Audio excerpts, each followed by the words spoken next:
introduction. Thanks for coming tonight. Thanks for the University of Maryland for the invitation to come and speak with you. I bring you greetings from the Motor City.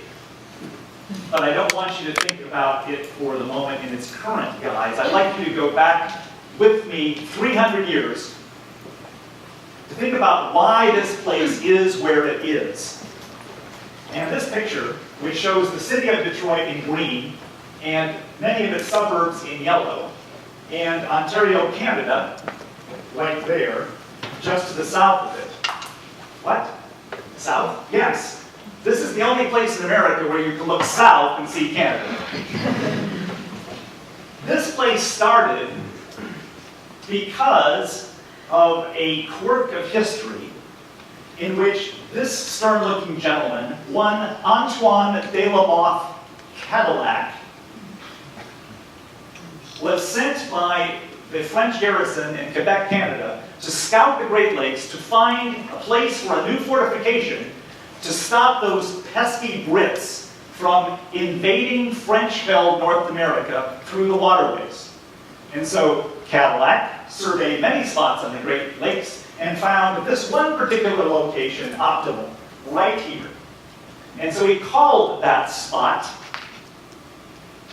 with the French term, the Straits and or the Narrows, which is in Detroit.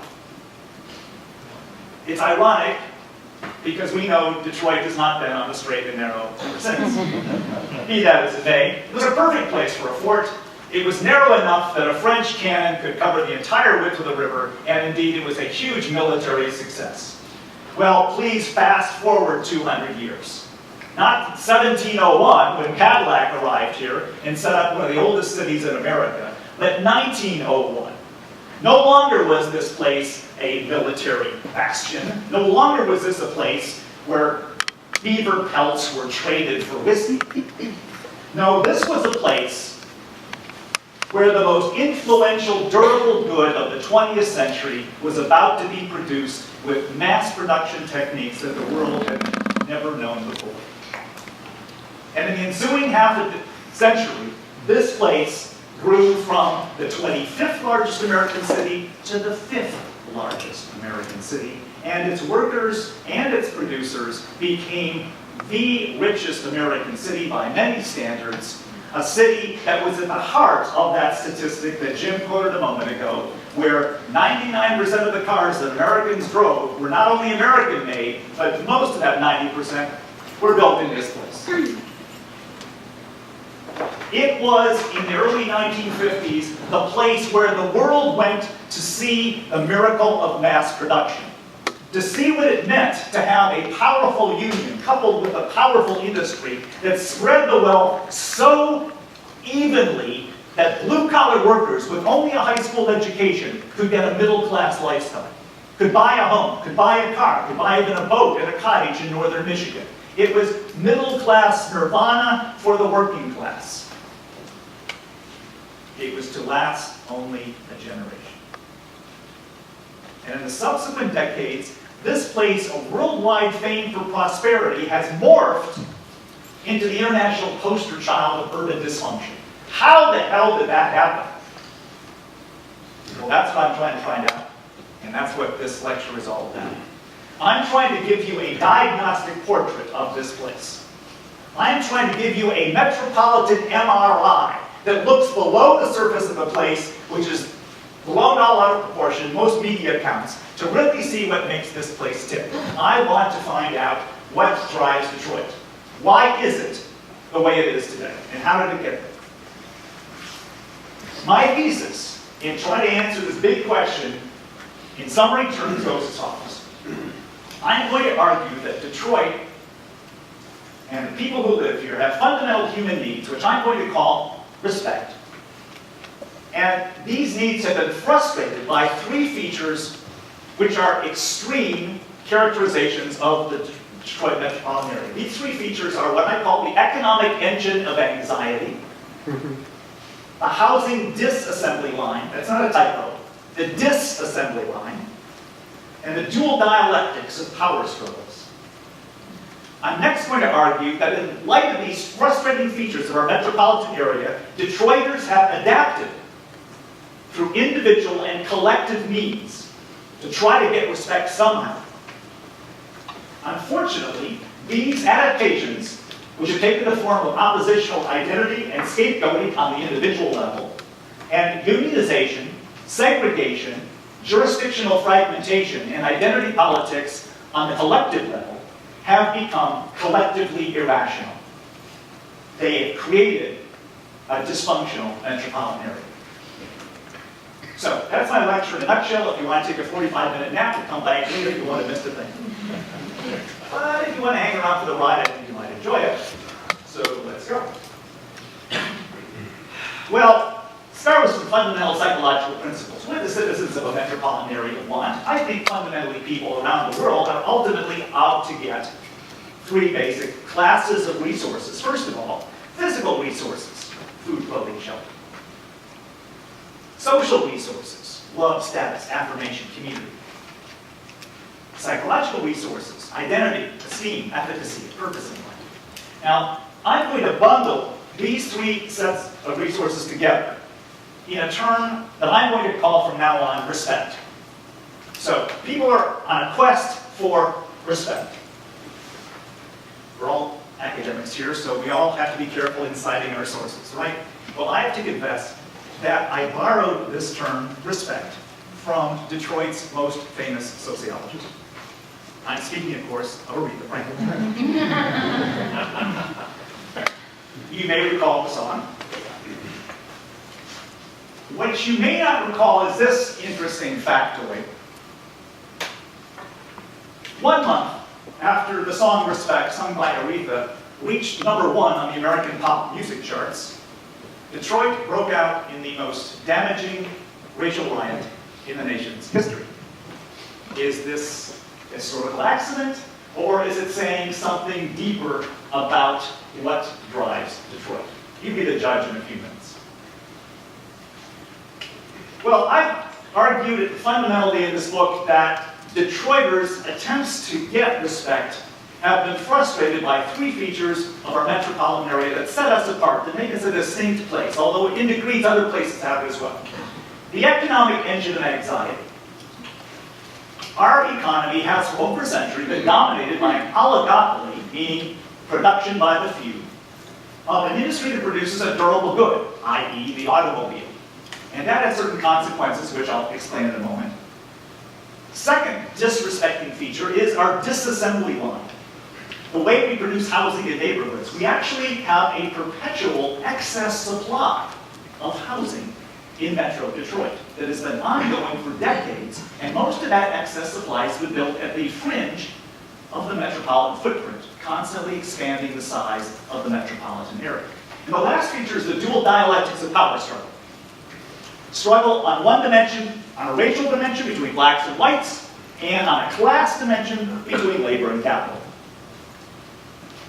Let me take a few moments to explain each of these frustrating features of Metro Detroit. The economic anxiety, it starts out by threatening that set of economic resources because we are in an extremely cyclically unstable and declining industry when we're tied to the auto industry. It's cyclically unstable because we are producing a durable good. Now, a durable good, by its very nature, lasts more than 1 year, many years, if you maintain your automobile well enough.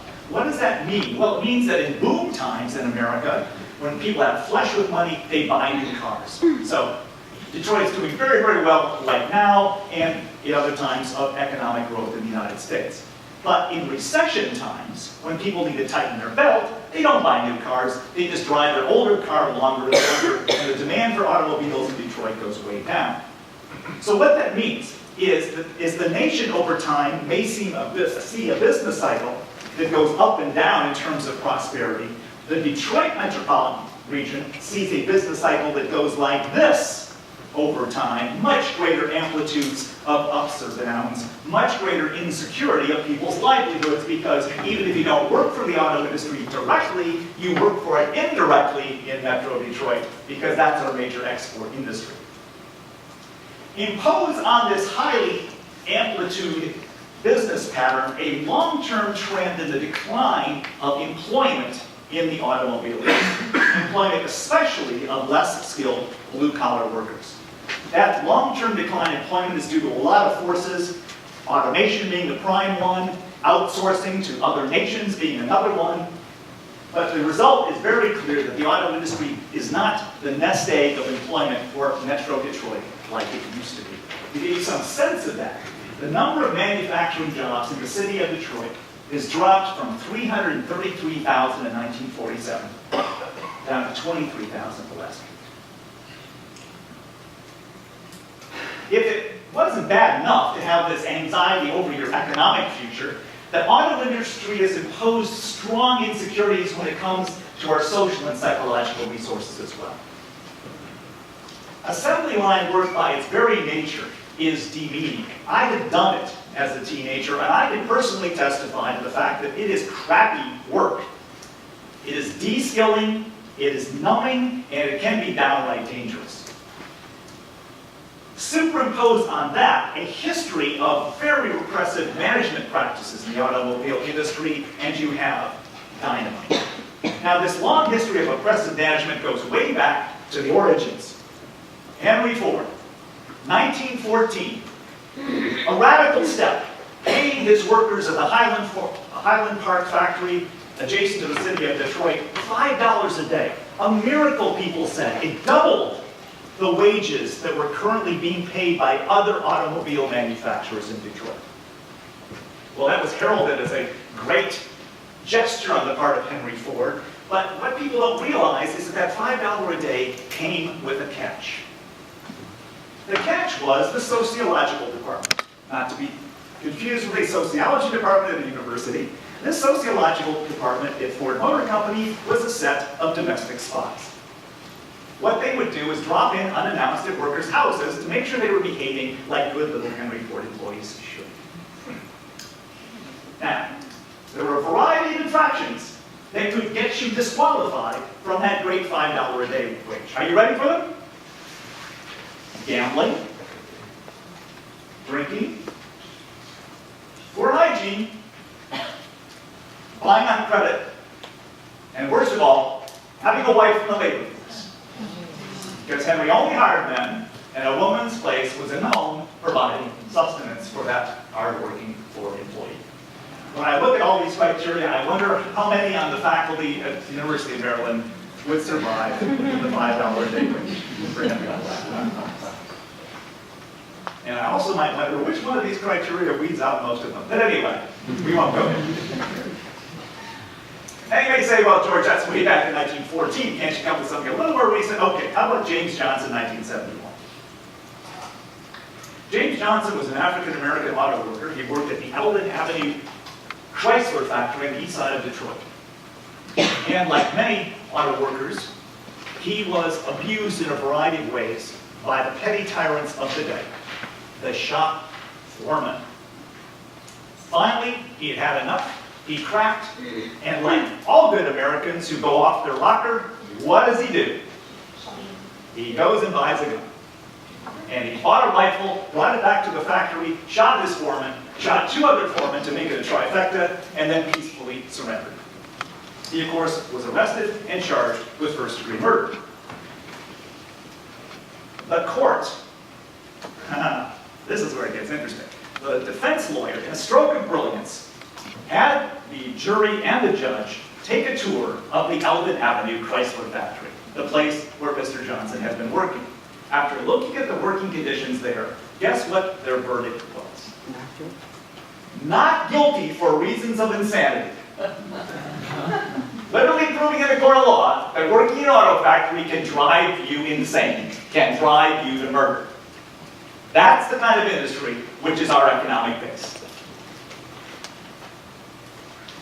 The second feature of our frustrating metropolitan area is our housing disassembly law. And it starts out with a fundamental notion that we build more houses, including apartments, single-family homes, townhouses, a whole bit, any way you get a house. We build more of them than new households are being formed to occupy. This creates an excess supply of housing, to use economics terms. And this excess housing supply sets off a chain of moves. People moving up and out toward better housing and toward the suburbs, which ultimately vacates the least competitive housing any place in the metropolitan area, and that is overwhelmingly located in the core neighborhoods of the city of Detroit. What happens next? The owners of these houses have no incentive to maintain them, and eventually will stop paying property taxes and abandon them. That in turn erodes Detroit's financial capability because it takes away our income and property tax revenues and forces us to cut the quality of our public services. The next step in the sequence is that as the quality of life erodes in the city of Detroit, abandoned buildings multiply, under-maintained properties multiply, quality of public services declines. It just generates more demand for that suburban housing, makes it more profitable to develop housing in the suburbs, and it just perpetuates this disassembly line like a big conveyor. Along this process, we have threats multiplying. Neighborhoods decline, homeowners see that the value of their property is constantly eroded. This is economically stressful because we know that most of us hold our wealth in the form of the value of our single-family homes. Moreover, there's psychological and sociological challenges to this process because as neighborhoods get cheaper and cheaper, more and more people can afford to move in of lesser economic means than the original residents. The Chicago School of Sociology called this downward income succession. And this is intensified when that succession involves not only lower income people, but people of a different ethnic group coming in. So this process of disassembly threatens fundamentally the economic, social, and psychological resources of all existing neighborhoods and citizens of the metropolitan region. Now, this is such an important concept that I'm going to do a little demonstration, and I need 3 people to come forward and help me out with this demonstration. I promise I will not embarrass you. I will not make you do anything against your will. All you need to do is come up here and sit in these chairs. Can 3 of you please do that? Thank you very much.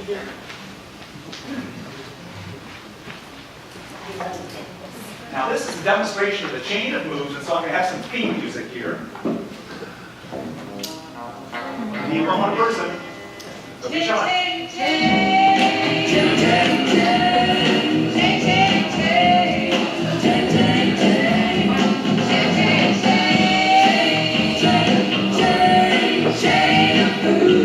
Now she's saying the chain of moves. I just know she's saying the chain of moves.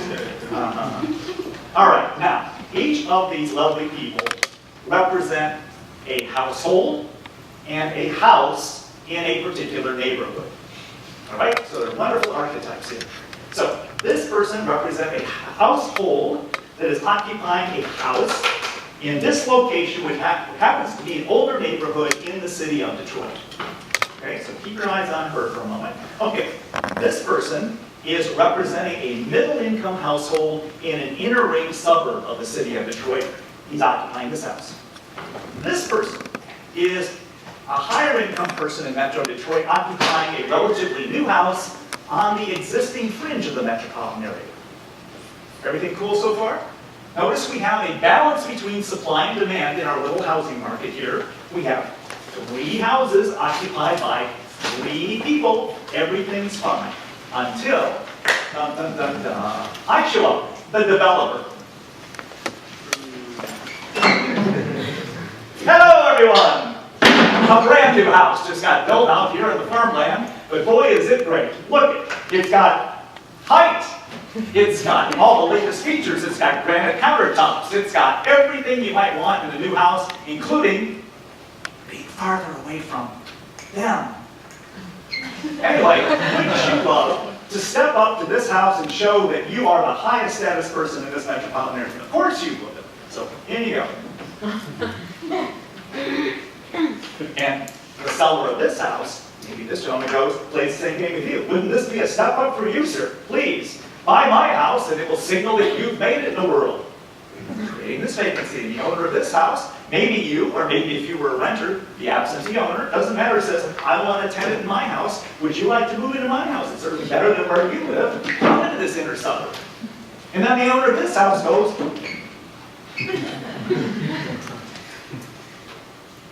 there's literally nobody left. There's literally not enough households to fill all the houses. So, what am I, the owner of this house, going to do? If year after year it stays vacant, am I going to maintain it? Am I going to pay property taxes on it? No. What am I going to do with it? I'm going to abandon it eventually. I'm going to walk away from it. It is going to cease being a housing stock, and the neighborhood where this was located is now blighted with this wreck. Now that is the disassembly line. We add a house at this end of the line, everybody chunka, chunka, chunka. It's a chain of moves that moves up, and what does this house falls off the other end of the conveyor belt into this repair. The disassembly line in operation. Thank you very much for demonstrating that.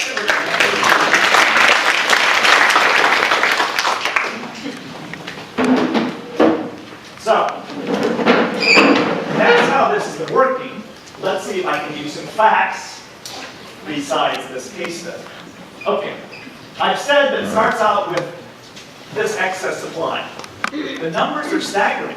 10,000 dwelling units a year in excess of household formations, what our region has been cranking out every year since 1950.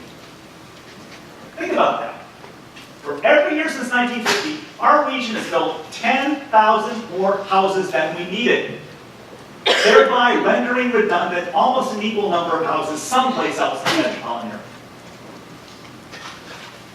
I said that that would lead to under-maintained, vacant, and abandoned properties, primarily the city of Detroit.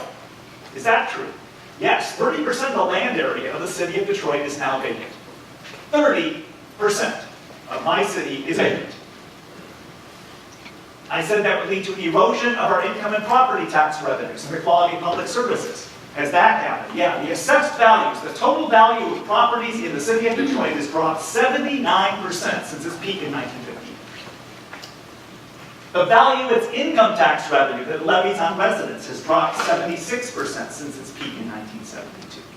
And in case you've been asleep, we declared bankruptcy in 2013. $18 billion in debt. We emerged from bankruptcy only earlier this year.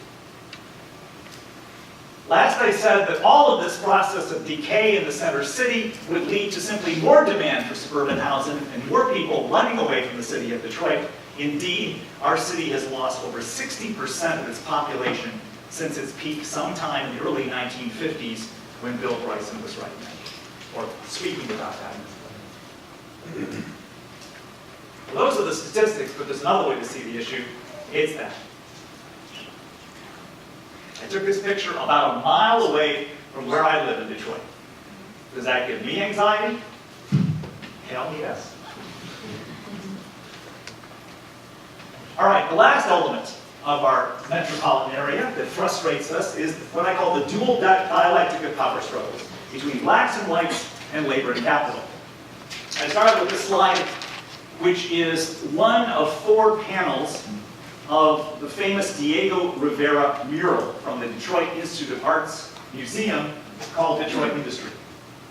This mural was commissioned by Edsel Ford, Henry's only son, and was finished in 1932, and was incredibly controversial at the time because it showed these struggling employees at the Ford River Rouge factory, the industrial wonder of the 20th century, working in an environment that could be called nothing short of inhumane. An environment in which these poor, puny, struggling workers looked to be threatened by these mechanical-looking superhero machines that are about ready to destroy them, or burned in the fires, or crushed by these giant, heavy moving objects. It is indeed a place where struggles have been the nature of our competition. The only way I can describe race and class relations in Detroit's history is one of violent struggle. Let's take for illustration, first of all, the struggle between primarily blacks and whites, because it's overwhelmingly, between labor and capital. The labor-capital battle comes most violently to a head in 1937. In 1937, the United Auto Workers, then a fledgling union, had made its first successful organizing attempts of the big auto companies. In February of 1937, they had perfected the sit-down strike, in which workers, instead of picketing around the factory and getting slaughtered by the goons and the troops, instead stayed in the factory, locked the doors, and threatened to destroy the machines if anyone harmed them and didn't meet their demands. It proved very effective. In fact, one by one, the dominoes of the major auto industries collapsed under this kind of strike tactic, except one, Henry Ford. And in the fall of that year, the fledgling United Auto Workers sent out its president, one Walter Reuther, this gentleman here, and some other union leaders to organize the workers at the Ford River Rouge factory, the same factory that Diego Rivera painted on the previous slide. Well, instead of being met by workers, they were met by the goon squad, known as the Service Department. A nice euphemism, isn't it? The Service Department was the firm's security crowd, and they beat to a pulp the union organizers. Now, the security forces of Ford Motor Company won this battle, but they lost the war, because Associated Press photographers took these pictures. They were wired to newspapers across the country, and the bloody repression of people trying to exercise their First Amendment rights became a powerful political weapon in the war against Henry Ford. But it wasn't until 4 long years later that finally Henry Ford and the Ford Motor Company succumbed to union organizing efforts on the eve of World War II. How about black-white struggles? There's no way to talk to do justice to our long history of black-white tensions, so let me just give you a few factoids that I think will bring it together. We have had a history of violent struggles that goes all the way back to 1833. That was our first race riot, followed in 1863, just after the Emancipation Proclamation, by our second race riot, then in 1943, and finally in the aforementioned 1967. Now, ladies and gentlemen, Detroit has the dubious distinction of being the only city in America where 4 times in our history we needed federal troops to be called out to quell racial disturbances. We're number 1. But as they say, pictures are worth 1,000 words, so I'm going to shut up for a moment and let the pictures tell the story for a few minutes. This is what downtown Detroit looked like in 1943.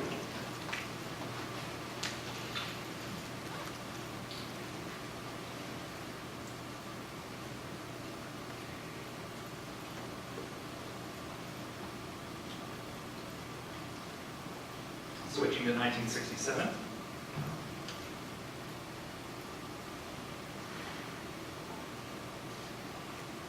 This is not Germany in 1945. This is Detroit in 1967.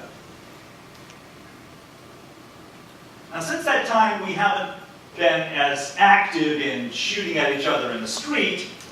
We have gotten the racial strife into more one of a geographic stalemate.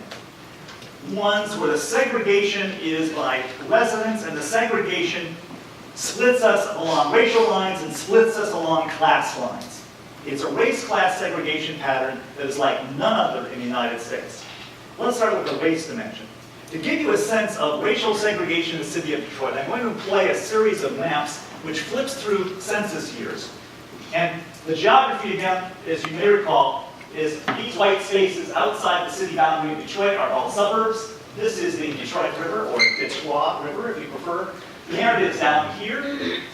Those 2 holes in the middle of Detroit are actually separate municipalities that are completely encompassed by the city of Detroit. The racial schemes are very simple in these charts, so you can immediately recognize them. The yellow neighborhoods are majority white occupied. The green neighborhoods are majority black occupied. This is Woodward Avenue, the major spine of the metropolitan area that shoots from downtown 25 miles due north to Pontiac, Michigan, a suburb. This is the racial portrait of Detroit right after World War II in 1950. Watch, please, how the racial composition of these Detroit neighborhoods changes from decade to decade. Are you ready for some time travel? Here we go. 1960, 1970, 1980. Ooh, a new color emerges. Purple, or if you're a fashionista, maybe it's fuchsia. Whatever. This is a majority Latino neighborhood. Since most of them are Mexican immigrants, Detroiters immediately started calling the neighborhood Mexican Town. So, 1990, 2000, 2010. Another color appears, a few Asian majority neighborhoods in that pocket of Detroit. As you can see, there are some areas of Detroit that are no longer holding any residents. This blue area, light blue area, this is a public park. That light blue area is primarily industrial and abandoned land. This island of white majority occupancy is Wayne State University and the surrounding student dormitory and low-cost apartment area. Well, where do the white people go? Oh, I see, that's where. If you take a 3-county metropolitan area view of this map, you can see that Detroit sits down here, and the tri-county area sits out there with a very different racial composition. Yes, there are some majority black territories, Southfield, Pontiac, Inkster, but that's about it. This racial polarization of an overwhelmingly black-occupied city surrounded by an overwhelmingly white-occupied suburban ring is an extreme case in the United States. It is so extreme that I will give you the following statistics. Of all of the white people who live in metropolitan Detroit, please guess which percentage of them still live within the boundaries of the city of Detroit. I'm going to repeat it. All the white people who live in Metro Detroit, what's the percentage who still live within the boundaries of the city of Detroit itself? Any guesses? 3%. Excellent. 4% is the actual number. 4%. That's it. So as you can imagine, city-suburb splits on racial lines are real and vicious and played by politicians of all races. But there is a class correlate to segregation as well. Same map, but a different color scheme. Here the darker shades represent high poverty concentrations, with the darkest shade, this kind of rust color, indicating neighborhoods that are over 25% poverty rates for the people living there. As you can see, concentrated poverty is almost exclusively a city of Detroit phenomenon. Pocket up here in Pontiac, which is, as we mentioned before, a majority black occupied area. So you can see with the outline of the city of Detroit in dark shading here, that concentrated poverty at the core is an obvious feature of the geography of Metro Detroit.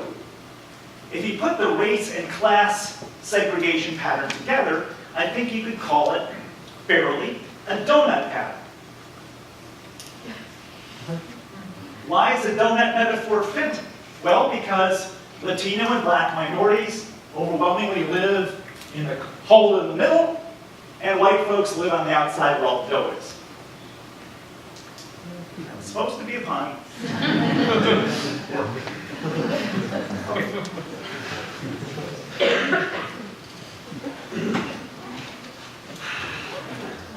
Maps and statistics can tell you something, but individual places have their own very powerful stories. And here is one place that I think most definitely is the iconic example in Metro Detroit that epitomizes race and class struggles. It is the ruins of the Packard Motor Company complex. This is a complex that has been abandoned since 1956 when the motor company went bankrupt. It is so huge that I can't possibly show you its extent in, one picture. So I'm going to try to show it to you in a video. It extends over a mile in length. It has been sitting in this state of disrepair. That's the cold winter wind in Detroit, yes. In this state of disrepair for over half a century. This is an industrial dinosaur. This is a fossil whose bones are made of concrete and steel. But it wasn't all always this way. In its heyday, it was pumping out these beauties. A Packard was the luxury car in America. But the important part of the story is not this legacy of the Packard automobile, it's this legacy of the factory as it looked during World War II. You get perhaps a better sense of the scale of this massive industrial complex, which was a key cog in the arsenal of democracy, because this plant was cranking out aircraft engines. Now, this factory in Detroit, like most others in the northern industrialized cities during World War II, was occupied overwhelmingly by a workforce drawn from the southern rural parts of the United States. Both blacks and whites from the South were recruited to come to factories like this to work on the assembly line. But please remember American history and what the social relationships were like in the South in the 1940s. Jim Crow laws of segregation specified everything about social relationships between the races. It told people where they could sit on the bus, where they could live, where they could go to school, where they could urinate, where they could watch a movie, on and on and on. Imagine taking black and white people who were familiar with that codified system of segregation and dumping them into industrial Detroit, where all the rules had to be renegotiated. Imagine the social tension that that created. Now, employers, not being completely naive, realized those social tensions, and so typically segregated their workforces within factories like the Packard plant. Of course, you know how the segregation works. The higher status, higher prestige, higher paying occupations all went to the white folks, and the crap jobs went to the black folks. That was certainly the case here at Packard, but in April of 1943, one brilliant manager in the personnel department at Packard decided probably to try to get revenge out of the United Auto Workers who had recently organized the factory, to do the radical step of promoting 3 black workers from the maintenance department to the assembly line, the all-white assembly line. Well, we got the reaction we expected. 20,000 white workers walked off the job in protest of integrating the assembly line. For days, they marched around in picket lines around the perimeter of this factory, shouting terrible things. The union told them to go back to work. Brothers in the union, we're all proletarians under the skin. Let's not let race divide us. It divided them. The president called to ask them to go back to work. They declined. No, they kept listening day after day to the most incendiary rhetoric imaginable. I think for you to get a flavor of this, I need to quote one of those pieces of rhetoric. I need to give you a warning in advance that what I'm going to say is disgusting, but I think I need to quote it and you'll understand why. One of the leaders of the White Hate strike at the Packard plant in April of 1943 stood in front of his fellow workers and said, I would rather have Hitler and Emperor Hirohito win the war than work next to a nigger. Unquote. Ladies and gentlemen, in Detroit, racism trumps union solidarity. It even trumps patriotism.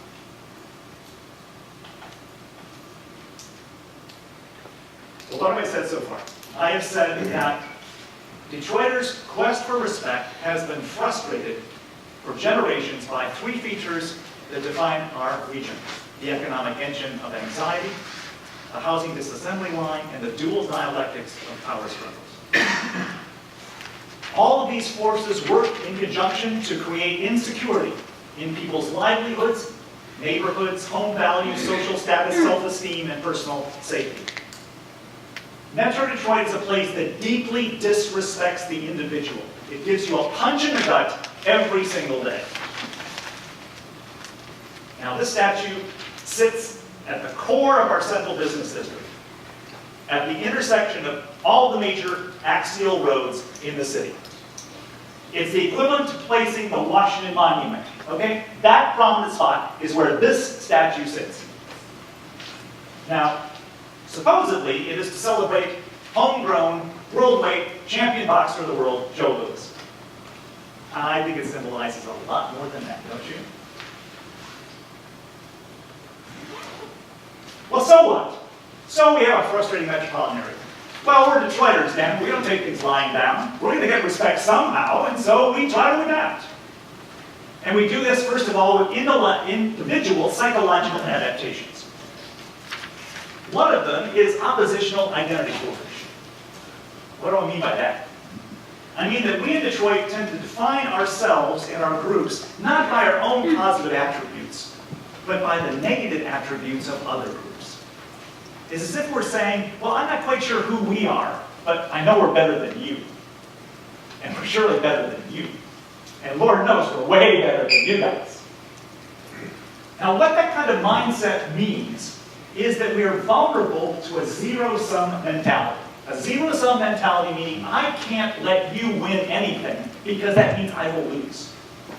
If you start getting ahead, that means my relative position gets behind. And I can't afford that, so I have to keep you below me, whatever it costs. Now, a classic example of zero-sum mentality coming into the public policy sector is 2005 African-American City Council member Alonzo Bates. Now, in a publicly televised hearing where a white developer was proposing to buy vacant city-owned land, of which we have plenty, to build market-rate housing in the city of Detroit without subsidy. In other words, a deal that city council should have been bending over and kissing whatever part of this guy's anatomy he wanted to kiss. No. That's not what Mr. Bates said. He glares at this guy and says, I know what you white folks are up to. Now that the city is worth something, you want to take it back from us, still. Zero-sum mentality. The second thing we do in Detroit as a psychological adaptation is we scapegoat. I've already said there's a lot of things about our environment that tend to pull down our self-esteem. Well, if you have a little problem with your self-esteem, are you going to look in the mirror and find the source of a problem? Nah, way too threatening. Much easier to blame somebody else for your problem. And what we do in Detroit is a special kind of scapegoating, an especially virulent kind that I call accusations of space rape. What do I mean by space rape? I mean that both blacks and whites accuse the other group of violating their sacred territories. Here's how it's articulated by white folks. Oh, I just drove down to my old neighborhood in the city of Detroit from my suburban home. God, that neighborhood looks crappy. This is the neighborhood where I grew up. I can't even recognize it anymore. There's trash all over the place. The house where I grew up is a wreck. The place where my mom was born isn't even there anymore. It's an abandoned house. Those blankety blank folks sure don't know how to take care of a city. It's their fault. But the place of my sacred memories is all gone to hell. Here's how black folks articulate accusations of space rape. Ah, Whitey, you ran away when the going got tough. You took your money and you ran away with it to a different jurisdiction, and it's your fault the city has declined the way it has. You're the problem when you stand at one of your Tony suburban cocktail parties bragging about how long it's been since you set foot in the city of Detroit. You're the problem, Whitey. You ran away. Accusations of space rape. We've also adapted through collective action. These are perfectly understandable adaptations to our frustrating environment. If you got big capital that's exploiting you, you need a big union to fight them back. And not only the United Auto Workers, but vast parts of the labor force of Detroit are still today unionized. Wayne State University is unionized to the hilt. We have 5 different unions representing different parts of the workforce at Wayne State University. Certainly the faculty is unionized, but even, get this, the graduate students have their union. That makes for some fun meetings, as you can imagine. Segregation by residents and by schools. Black-white segregation by both measures are stronger in Metro Detroit than any place else. It's understandable why. If we're worried about the effects of the disassembly line and our neighborhoods falling apart, well, at least we can try to keep our children safe by not exposing them to those undesirable elements. So we discriminate. We try to keep people out of our neighborhoods if possible that we don't like, that we think are below us in that food chain. We try to keep our schools clean and pure and away from those people of color because we don't want our children infected with all the bad stuff that they carry with them. It's pretty clear we're trying to get respect by huddling among what we define as our own kind. Fragmentation. Fragmentation. We have 221 governments in our metropolitan area. 221 governments. On average, that means every local government has about 21,000 people in it. Why such a tiny little box structure for government?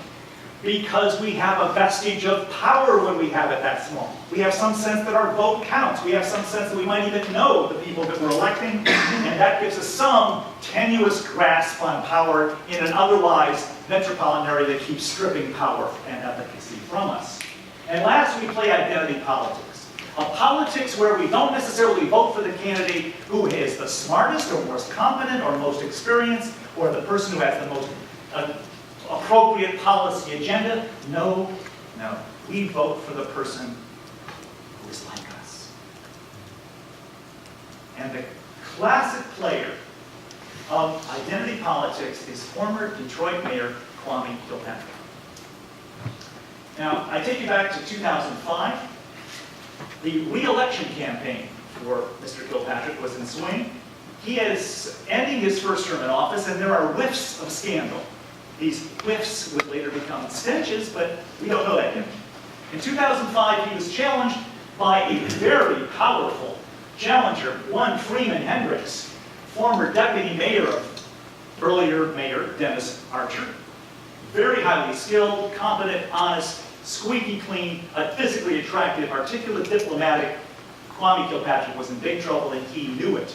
He was way behind in the public opinion polls. He had to find the magic bullet to win this election. What could it be? What could it be? Well, he played the race card.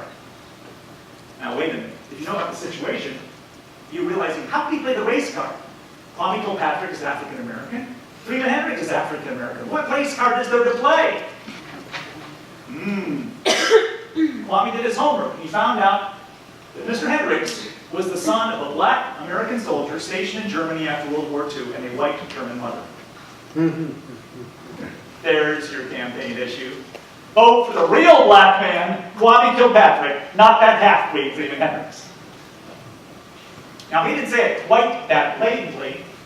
No, he just reminded everybody in every subsequent speech by using the first name of his opponent, which previously nobody knew. Everybody thought his first name was Freeman. Now there's really an H up there. And from that point on, Kwame just said, vote for me, not my opponent, Helmut. Kwame won the election going away. Within a few months, he started serving a prison sentence. And he's now going to be behind bars for approximately 20 more years. So, the consequences of all these adaptations to frustration are important. Because if you take an oppositional identity structure and if you scapegoat a lot, it's going to deflect responsibility, and it's going to reduce the chances that you'll be able to cooperate with other members of your community. Unionization, although it has its good points, still has its bad points. It values seniority and rigidity over entrepreneurship and adaptability. Segregation clearly has its costs. It intensifies interracial disparities, it legitimizes prejudices, and weakens education. Fragmentation intensifies interjurisdictional financial or fiscal disparities, and it makes regional planning impossible. And identity politics intensifies mistrust, fear, and tolerance for public official mediocrity, if not downright dishonesty. These consequences can be summarized with one concept: collective irrationality. Now, collective irrationality means a situation where individuals make rational adaptations to their frustration by individual or group mechanisms that make sense. If I do this, I will get ahead. But unfortunately, when everybody does the same thing, it frustrates everybody's efforts to do this. Now, the classic illustration of this particular collective irrational process is fishing in a lake. I might be hungry. I have a physical need, so I might try to fix that physical need by catching fish out of the local lake. Now, that's a perfectly rational adaptation for me to try to get those resources. But what if everybody does that? Pretty pretty soon the lake is void of fish, there's no fish left to reproduce, and everybody gets very hungry. Well, that's Detroit's situation, except it's a lot more serious than having too few fish. Our collective irrationality has led to a situation where we're failing on three basic fronts. The first one is that we're eroding our quality of life. Most strongly in the inner city, concentrated, minority-occupied neighborhoods, but I would argue even in the suburbs, even they pay a price for this irrational structure that we've created. Second, we're paying a price through reducing the region's economic competitiveness. We're creating a region that is the international laughingstock in terms of quality of life. What mobile capital would invest in Metro Detroit? What entrepreneurs seeking a place of good quality of life where they can set up their next wonderful idea would come to Detroit? Are they crazy? Lastly, we are clobbering ourselves by reducing our region's sustainability. Ladies and gentlemen, we're sitting here in a planning school. Has anyone ever been taught that the most rational way to build a metropolitan area is in a donut pattern? Think of the carbon footprint of that non-compact urban form. Well, given this audience, given that we're in a planning school, given that this lecture is named after a planner, we can't just diagnose the problem, we have to prescribe a solution. So let me try to do that. Now, before this prescription is forwarded, I want to admit right up front that I think the political feasibility of this solution in Michigan right now is small. So let me start by making this a thought experiment. If I were Emperor of Michigan, here's what I'd do. Ultimately, I'm starting with Michigan because I think that's the geographic pulpit in which we have to get the policy changed. Ideally, it could be at the national level, but we know how much likelihood that has, even less than Michigan, I would say. But basically, I'm arguing that Michigan has to change the rules of the game. Specifically, three kinds of sets of rules are behind a lot of these problems, and we have to change them. Where development is most profitable. Right now, the rules of the game say to developers of housing, industry, malls, retail areas, you build wherever you can make the most profit. And you build as much as you want to build, as long as you think you're making a profit. So if you want to build out there in virgin farmland and build an excess supply of housing that destroys the center city, don't you worry about a thing. You just go right ahead and do that because it's just no consequence to you if that's the end result of your development efforts. Second is the rules of the game regarding how local governments raise their revenues. Right now in Michigan, we're basically telling local government that you have to raise revenue by taxing people or property that's located within your borders. That's about it. You have no other options. And if you're losing people and property within your borders, tough crap. Sink or swim. And if you sink, we'll take over control and make all the rules work. The last set of rules of the game relate to where affordable housing is located. Right now, the market is producing, quote, affordable housing through abandonment and under maintenance overwhelmingly in the core neighborhoods. That's why many low-income people live there, because that's the cheapest housing they can get. It's crap in crap neighborhoods, but that's where the cheapest housing they can get is. And that's where the market is concentrating the end result of this filtering process. As we saw in the previous maps, there's very little low-cost housing in the suburbs and very low-income people living there as a consequence. And of course, the ultimate consequence of that concentrated poverty in the core is that those people have very high likelihoods of staying poor. And their children have very high likelihoods of also becoming poor, given the lack of opportunity in those core Detroit neighborhoods. So those are the three areas where, if I were emperor, I would try to change the rules. Now, more specifically, I would change the rules, for the sake of argument, in the following way. I would, first of all, declare that we have a growth boundary at the urban fringe. Now, you here in Maryland know all about growth boundaries. I don't have to preach to the choir. You know how they work. I have a house now in Portland, Oregon part-time. They're the queen of growth boundaries as well. You basically draw a line around the footprint of the existing metropolitan area and say, you cannot build outside that line for the next 20 or 25 years. That would stop this insane process of expanding the edge of the donut while we empty out a bigger hole in the middle. The second thing that I would do is resuscitate Michigan revenue sharing. Since 1972, ladies and gentlemen, Michigan has had a revenue sharing law on the books.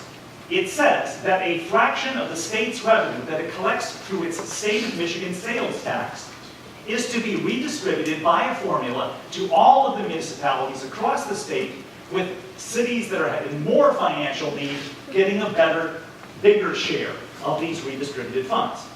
I would argue that we need to put more money into that because the true value of that fund, after adjusting for inflation, has dropped by over half in the last 10 years. It's worth virtually nothing to cities now, the little drib of state revenue sharing that they're getting. I would argue that we should put a surcharge on the state sales tax that would go purely into this redistribution of revenue sharing. It would be a revenue neutral tax, so everything the state gets in would go right back out to the local governments, but in a redistributed fashion, such that the weaker governments, in terms of their financial capacity, get a bigger chunk of that money. The last thing that I do is inclusionary zoning. Now again, Maryland's quite familiar with inclusionary zoning. Many cities have adopted it across the United States. Michigan has not adopted it anywhere as far as I know. It's high time that we start doing that so that affordable housing for a variety of income groups is created regardless, not just in the core, but also in the suburban areas where most of the new construction is taking place. What I would emphasize in all of these imperial commands coming down from my throne in Lansing is that this is not being imported from the communist nations or even socialist Sweden. These are all homegrown American planning principles that have been tried and tested for decades. This is not radical red stuff. But yet, in Michigan, it seems difficult to convince the power structure that these might be useful. So, I'm about the end of my attempt to diagnose what's going on here. What drives Detroit? I have argued that Detroiters, like citizens of most cities, are trying to obtain, retain, and expand, if possible, physical, social, and psychological resources, what I've called the quest for respect.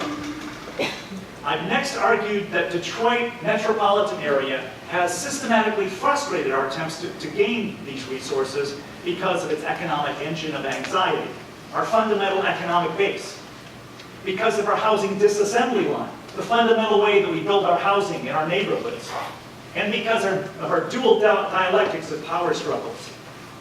Our fight between labor and capital, a fight between blacks and whites, a fight that has been violent to the extreme, and now has distinct geographic boundaries associated with that fight.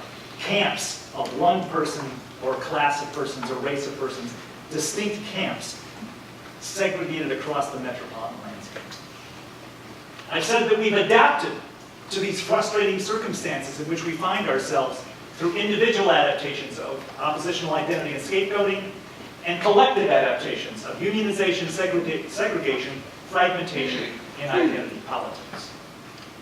Unfortunately and ironically, I've argued that these adaptations, though understandable, have kicked us in the derriere. They are collectively irrational. They frustrate everybody's quest for respect and have created a dysfunctional metropolitan area. What should be done?